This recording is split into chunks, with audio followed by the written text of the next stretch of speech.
সারা পশ্চিমবঙ্গের স্বাস্থ্য অবস্থা বেহাল, আর বলার কি আছে।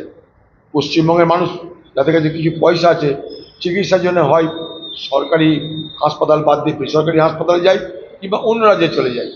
এই বহরমপুর শহরের দীর্ঘদিন আমাদের একটা দাবি আছে, এই শহরের যে নিজস্ব হাসপাতাল ছিল, এই শহরের হাসপাতাল টাউন হাসপাতাল এটা আরামসে করা যেতে পারে, তার রেস্টোরেশন করা হোক, রিনোভেশন করা হোক।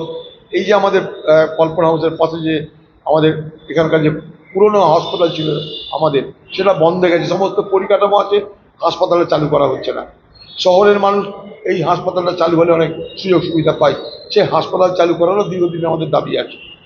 পশ্চিমবঙ্গের স্বাস্থ্য ব্যবস্থা তো বেহাল হয়েই আছে, আর নতুন করে কি বলবো এটা নিয়ে। স্বাস্থ্য অবস্থা এমনই বেহাল যে সেখানে আরজি করের মতন কাণ্ড ঘটে। এই হচ্ছে পশ্চিমবঙ্গের স্বাস্থ্য।